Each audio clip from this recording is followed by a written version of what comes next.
여러분 안녕하십니까? 백만개미 한세구입니다. 4월 11일 화요일 시장 정리하겠습니다. 오늘 아침에 끝난 뉴욕 시장은 좀 혼조로 마감이 됐는데 초반에는 좀 하락세로 출발을 했었어요. 어젯밤에는.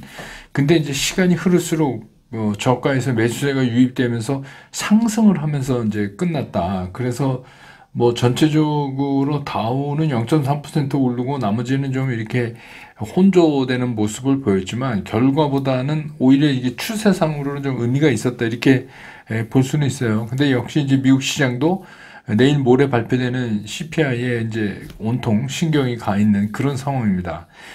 근데 이제 우리 오늘 코스피는 출발할 때 0.45% 정도 상승해서 출발을 했고 초반에는 잠깐 동안 외국인하고 기관들이 매도 측에 서서 움직이면서 이게 좀 보합까지 내려갔었어요. 그렇지만 곧바로 이제 외국인과 기관이 매도에서 매수로 전환되면서 지수 상승폭이 시간이 갈수록 계속해서 이제 늘어나는 그런 모습을 보였습니다. 근데 반면에 이제 장 초반에 매수 우위로 시작했던 개인들은 지수가 이제 올라오니까 매도 우위로 돌아서는 그런 모습이었습니다. 오늘 거래소 시장에서는 외국인들이 1894억 순매수했고 기관은 2951억을 순매수했고 개인은 4942억을 순매도를 했습니다.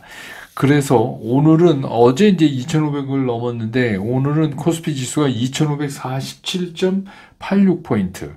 그래서 어제보다 무려 1.42% 상승을 하면서 오늘 시장을 마감을 했습니다. 코스닥 같은 경우는 출발은 아예 그 0.6% 정도 상승하면서 출발을 했어요. 근데 이제 장 시작하자마자 이게 거의 0.9% 정도 밀려 내려가는 그런 모습을 보였었어요. 그게 이제 왜 그러냐면 초반에 외국인 기관이 동시에 그 강한 매도를 보였었습니다. 그렇지만 이제 시간이 흐르면서 개인들이 다시 이제 매수세가 살아나면서 어제랑 똑같이 기관하고 외국인은 팔고 개인은 사고 이러다가 이제 끝날 무렵에 이 기관 외국인이 매도폭을 좀 줄이면서 기관은 이제 조금이지만 매수 우위로 끝나는 그런 모습을 보여줬습니다. 그래서 코스닥 시장에서 외국인이 오늘은 625억을 순매도를 했고요. 기관은 15억을 순매수했고 개인은 1026억을 순매수했습니다. 그래서 지수는 900에 거의 이제 바짝 다가간 898.94포인트로 마감을 해서 어제보다 1.26% 상승하면서 시장을 마감을 했습니다. 기술적으로 보면 코스피도 그렇고 코스닥도 그렇고 상승 기조에는 전혀 문제가 없어요. 기술적으로는 이제 뜻하지 않은 어떤 악재나 다른 뭐가 나와서 시장을 흔들지는 모르겠지만 일단 기술적으로는 그렇습니다. 그런데 코스피는 이제 일단 단기 매물벽을 뛰어넘었어요. 오늘로서. 그러면 그 다음에 이제 매물이 밀집되어 있는 데가 2600포인트부터 시작이 되거든요. 그러니까 2600포인트나 그 언저리 초반까지는 좀 쉽게 밀어 올릴 수 있는 그런 이제 모양새를 보이고 있고 코스닥은 앞으로 정말 강한 매물과 이제 부딪혀야 돼요. 900을 넘으면서부터는. 그래서 그거를 어떻게 이제 코스닥이 해결할까? 그러면 이제 그 언저리에서 좀 힘겨루기가 우리 흔히 말하는 숨 고르기라고 얘기하지만 그런 게 이제 어떤 형태로 나타날까? 그게 이제 중요 포인트. 기술적 분석에서 중요 포인트라고 생각이 됩니다. 오늘 환율은 1322원 20전에 끝났습니다. 그래서 2원 50전이 또 상승을 했습니다. 시가총액 상위를 보면 오늘 이제 외국인들이 시가총액 상위에서 판 거는 LG화학 115억 판 거하고 포스코홀딩스를 2756억을 팔았어요. 제일 많이 팔은 것 같은데 외국인이 단일 종목 오늘에서는. 그리고 이 LG화학과 포스코홀딩스는 외국인뿐만 아니라 외국인 기관이 동시에 판 종목이기도 합니다. 외국인 115억 순매도, 기관은 114억 순매도, LG화학이. 포스코홀딩스는 외국인이 2,756억 순매도, 기관은 420억 순매도. 그럼 나머지는 다 샀어요. 기관은 이제 LG 에너지솔루션을 336억을 순매도를 했네요. 그래서 오늘은 이제 뭐 삼성전자, SK하이닉스, 삼성바이오, 삼성 SDI, 현대차, 기아, 네이버, 카카오, 이거는 외국인도 사고 기관도 사고 둘 다 산. 특히 이제 네이버는 외국인이 206억 샀고 기관은 343억을 샀고, 카카오는 29억을 외국인이 순매수했고 기관은 223억을 순매수를 했습니다. 네. 그 다음에 이제 오늘 이제 뭐 실적도 발표되고 그랬던 코스닥의 에코프로 BM, 에코프로. 이 에코프로 BM은 외국인은 157억을 순매도했고요. 에코프로는 무려 1278억을 순매도했어요, 외국인들이. 또 LNF는 뭐 5천만 원 정도 팔았으니까 크게는 안 판 것 같고, 그 에코프로 BM은 또 기관도 241억을 오늘 순매도했고, 에코프로도 182억을 순매도했습니다. 근데 LNF는 기관이 171억을 순매수를 했습니다. 반면에 이제 개인이 에코프로 BM은 540억을 순매수했고, 에코프로는 1472억을 순매수했습니다. 반면에 LNF는 개인이 161억을 순매도를 했습니다. 그래서 오늘 이제 뭐 코스닥에서 외국인 기관 동시에 매수한 거는 셀트리온 헬스케어인데, 외국인이 65억을 샀고 기관이 160억을 샀습니다. 그래서 뭐 오늘 시장은 뭐 전체적으로 어저께의 상승에 더 추진력을 단 그런 시장의 모습을 보여줬습니다. 특히 이제 오늘 눈에 띄는 거는 자동차입니다. 이게 그동안에 이제 뭐 알게 모르게 아주 스테디하게 올라왔잖아요. 자동차는 뭐 막 난리치고 그런 것도 없고, 그래서 어떻게 보면 굉장히 안정적으로 그동안 올라왔어요. 야금야금. 근데 자동차가 이제 반도체를 제치고 9년 만에 무역 부문에서 흑자를 이제 기어 1위를 한 거죠. 그래서 1월, 2월 이렇게 두 달 보면 자동차로 발생한 무역 흑자가 79억 2천만 불, 그 부품까지 합치면 105억 달러 이렇게 되는 거죠. 그러니까 이제 반도체보다 이제 무역 수지의 효자로 이제 자동차가 등장을 했습니다. 특히 이제 포르투갈 총리 어제 잠깐 말씀드렸는데, 우리나라에 와서 이제 현대차하고도 만찬 예정이 있다고 그러고, 또 예전부터 포르투갈 기업이 계속 얘기해 왔다고 그래요. 한국의 자동차 회사랑 협력 가능성에 대해서 언급을 해왔다 그러면 뭐 현대, 기아죠. 딴 데 할 수가 없죠. 그리고 이제 미국의 바이든 대통령이 기아의 이번에 이제 발표된 EV9, 이거를 미국에서 생산 결정했다. 뭐 이렇게 또 얘기하면서 조지아가 이제 이거의 핵심이 되는 그런 여러 가지 영역으로 오늘 자동차가 좀 강세를 나타내면서 드디어 이제 앞에 나섰습니다. 그 다음에 이제 반도체는 여러분 아시지만 삼성이 감산 결정한 것 때문에 오르고, 또 그게 어제 미국 시장에서 반도체주의 상승을 이끌고, 또 그게 다시 이제 우리 쪽으로 와서, 그래서 어제 이제 마이크론 테크놀로지나 웨스턴 디지털 이런 건 8%가 이제 8% 가까이 이제 올랐어요. 필라델피아 반도체 지수도 1.8% 오르고, 뭐 이제 미국 시장 그런 게 다시 이제 우리 쪽으로 전해져서, 그렇고 이제 반도체 업황이 이제 바닥이다.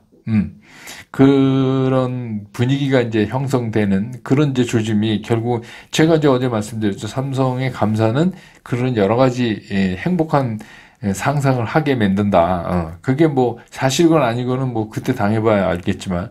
그리고 또 이제 증권사 리포트가 하나 나왔어요. 근데 거기서도 바닥이다. 반도체 경기가. 그래서 하반기에는 반도체가 주도주가 될 것이다. 뭐 이런 이제 얘기가 나왔습니다.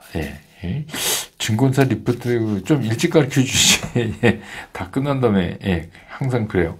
그 다음에 이제 2차 전지도, 오늘은 또 2차 전지 제조사가 오늘 강세를 보였어요. 이제 특히 뭐, 에너지 솔루션도 그렇고, SDI도 그렇고, 그게 이제 오늘은 그 대신 이제 소재 쪽은 약간 뭐 소재를 완전히 장악하고 있는 이제 그 코스닥의 세 종목 중에서 에코프로 BM은 오늘 2,000원 올랐고 에코프로가 47,000원이 올랐어요. 6.5% 이거 많이 오른 거죠. 근데 어제에 비하면 어제에 25% 이상 오르니까 별로 안 오른 건 LNF는 0.47% 1,500원 빠졌습니다. 그래서 이제 오늘 에코프로는 1분기가 매출이 2조 589억, 영업이익은 1,796억.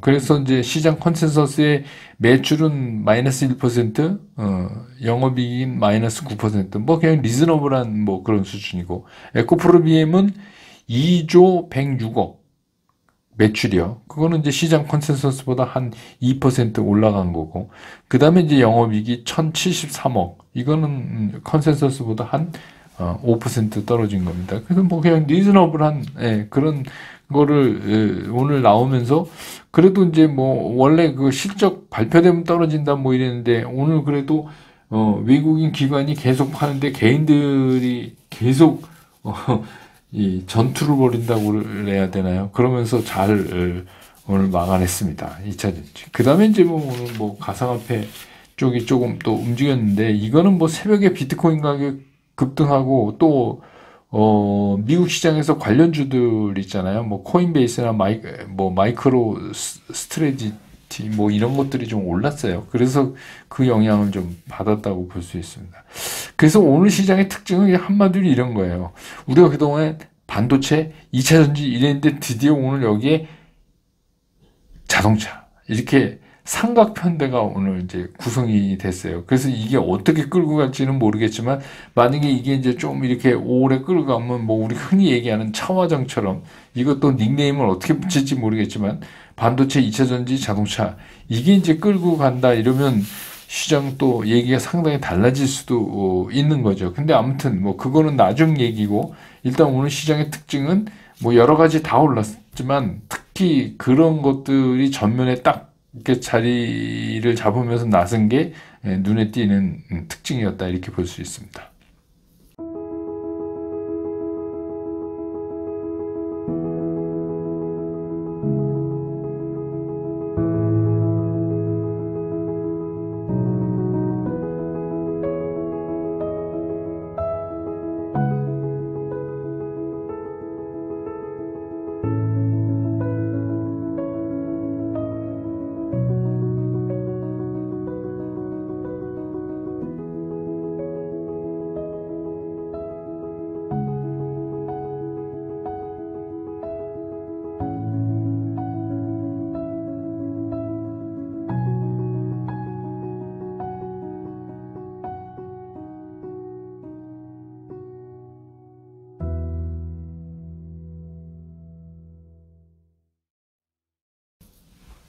시장을 좀 보면 미국 시장도 그렇지만 이 삼성전자의 감산 발표 영향으로 반도체 부분을 제외하면 사실 어제 미국 시장도 그 소위 말하는 메가캡들이 좀 고전한 거예요.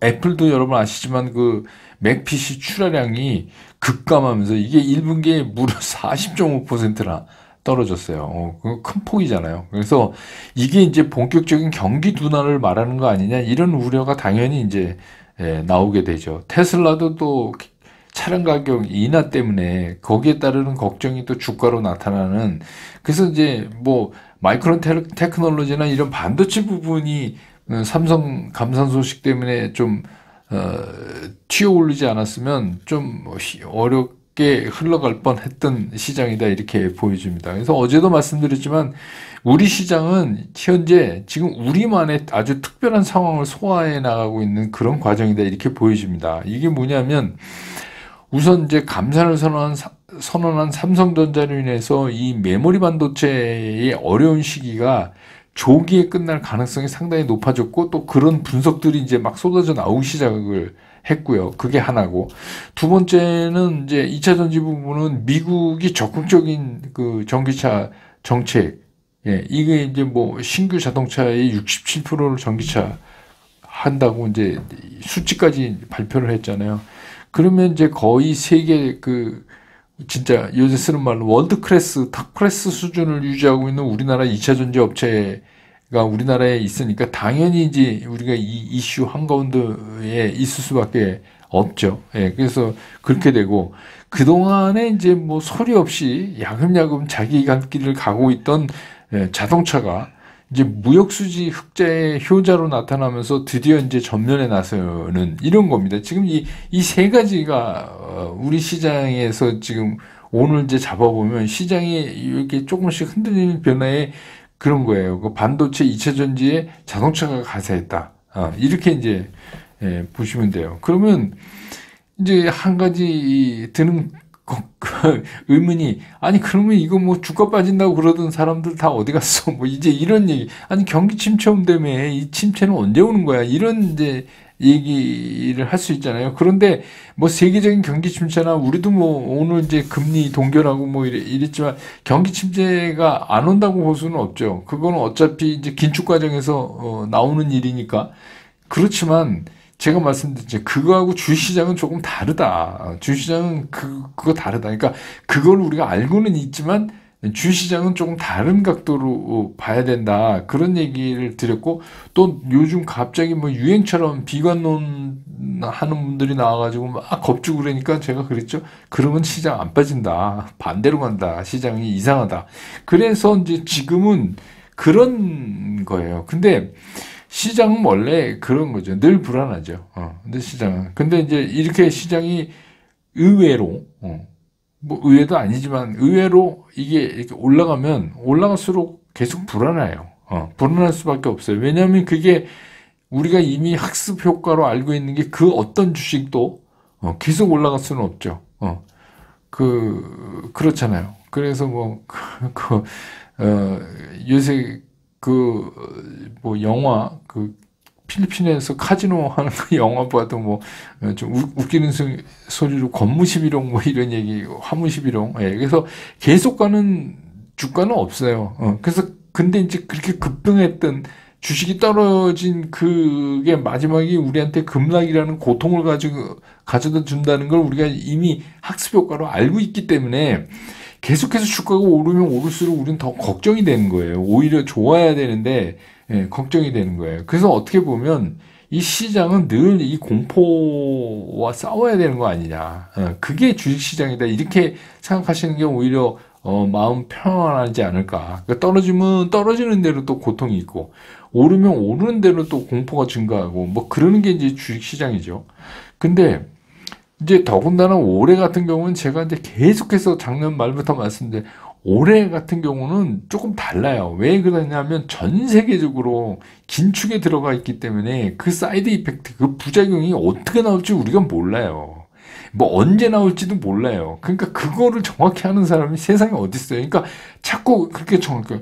오늘 뭐 제가 이제 여러 가지 뭐 SNS 여기저기 보고 그러니까 이제 뭐 소위 전문가라는 분들 중에서 뭐 앞으로 주가가 뭐 저 5월 뭐 4월 13일부터 꺾여가지고 뭐 13일은 얼마 안 남았네요.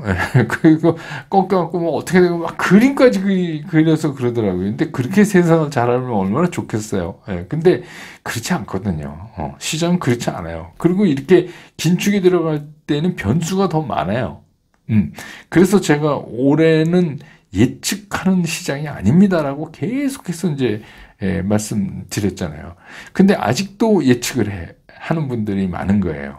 그러니까 왜 여러분들 남자분들은 이제 군대 가시면 군대 가면 병 16개 공통 과목이라는 거를 저희 때는 이제 논산훈련소, 저는 이제 뭐 하사관학교 나왔지만 논산훈련소 가서 이제 그거 하잖아요. 병 16개 공통 과목. 거기에 보면 야간 각계 전투 뭐 이런 거 있죠. 거기에 여러분 기억나십니까? 마음대로 상상하지 마라. 그게 무슨 얘기냐면 꼼꼼한데 총 들고 고쳐 쓰고 있는데 막 마음대로 상상하면 그 꼼꼼한 데서 그 마음대로 상상하면 좋은 게 상상이 되겠어요, 여러분? 나쁜 게 상상이 되겠어요. 당연히 나쁜 게 상상이 되죠. 그러니까 점점 공포가 엄습해 오는 거예요. 그래가지고 막 간첩이 막 오는 것 같고 막 괴군이 막 오는 것 같고 막 이런 걸 느끼잖아요. 그러니까 어떻게 해요? 실수를 해서 막 5번 사고 나고 막 이렇잖아요. 그러니까 마음대로 상상하지 마라. 이게 아주 교범이 있어요. 야전 교범에. 예, 그러니까 이게 주식시장도 마찬가지예요. 이게 지금 상황이 막 이런 상태에서 침체 얘기 나오고 이러니까 상상을 하면 할수록 무서워지는 거예요. 주식시장이. 근데 그게 여러분뿐만이 아니라 다 그래요. 그러니까 댓글 보면 뭐, 쫄려서 막 팔았습니다. 막 그런데 또 오르니까 막 아쉽습니다. 근데 그게 어떻게 보면 당연한 거예요. 사람이니까 뭐 그럴 수밖에 없죠. 근데 이제 중요한 건 뭐냐면 상상을 하면 할수록 공포가 커져요. 그러니까 상상을 하시면 안 돼요. 이런 때는 상상하지 마시라. 제가 그랬잖아요. 그냥 시장의 팩트만 보고 거기에 우리가 반응하고 대응한다. 근데 반응하고 대응하려면 무슨 기준점이 있어야 되지 않냐. 그래서 이제 제가 그 10일 이동평균선의 중요성하고 그 기울기에 대해서 말씀드렸는데, 저는 이제 어떤 분이 예전에는 10일 이동평균선 보지도 않고 그게 그렇게 중요한지 몰랐습니다. 막 이런 분도 계시는데 사실은 저도 몰랐어요. 어떤 걸 몰랐냐면 여러분들이 그 간단한 기본기인 그것조차 파악 안 하고 주식 투자를 하신다는 거를 저는 몰랐었어요.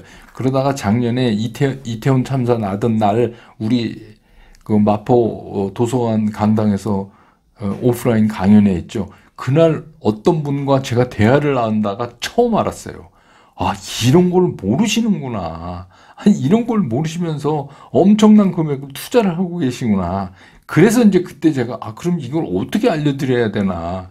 그래서 제가 그 얘기를 이제 말씀을 드리기 시작해서 지금 이거를 제가 매매 원칙이다 이런 얘기를 정하면서 단 이게 올해 같은 긴축기에 이게 잘 맞는, 그래서 이슈가 순환되는 맞는 방법입니다. 이렇게 이제 말씀을 드리는 거예요. 그러니까 그런 기준점을 잡고서 대응을 하면 그냥 마음대로 상상하는 것보다는 훨씬 덜 공포스럽지 않을까. 뭐 그래도 제 말대로 해도 매매 원칙상 아직은 더 갈 것 같은 시그널이 있다고 해도, 매도 시그널이 안 나온다고 해도 막 이렇게 팍팍 생각보다 빠르게 튀어 오르면 공포스럽죠. 예, 무섭습니다. 이거 이러다가 확 받아서 난 못 파는 거 아니야? 뭐 이런 이제 생각도 들죠. 근데 그런 아주 작은 고통도 없이 돈을 벌 수는 없어요. 예, 그러니까 이제 주식 투자에서 그 정도 고통은 좀 쫄깃쫄깃한 맛으로 좀 느끼셔야지. 그러니까 너무 이렇게 막 심각하게 주식시장을 이렇게 하시면 주식 투자 잘 못하세요. 그러니까 편하게 보세요. 편하게. 예, 그래서 그러면 근데 여러분 그 이후에 여러분 어떻습니까? 제가 10일 이동평균선 말씀드리고 그런 다음에 여러분 매일 여러분이 가지신 종목을 체크해 보시지 않아요? 예. 그 전에는 어떻게 하셨어요? 끝나면 어떻게 하셨어요? 이게 뭐 그냥 종가 보고 올랐네 떨어졌네. 예, 그리고 어디 뭐 이렇게 정보 들어서 이거 이러셨는데 이제는 그걸 여러분이 이렇게 보시게 되잖아요. 그게 여러분 발전한 거예요. 그만큼. 그러니까 여러분이 갖고 계신 종목에 대해서 매일 오후에 한 번씩 그걸 점검해 볼 수 있다는 게 여러분이 얼마나 발전되는 겁니까? 공포는 말씀드렸지만 떨어지는 공포도 있고, 이게 언제까지 어디까지 떨어질까?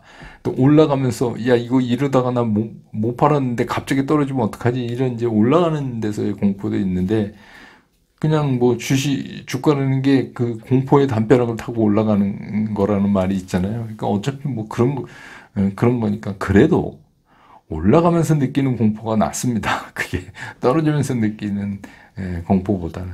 뭐 언젠가는 접히겠죠. 시장이 안 접히지는 않겠죠. 근데 그거를 미리 규정 지을 필요는 없다. 그러니까 시장의 흐름대로 우리 기준대로 맞춰가면 된다. 이렇게 오늘 시황 정리하겠습니다. 내일 또 장 끝난다면 저는 다시 여러분 곁으로 돌아오겠습니다. 여러분 고맙습니다.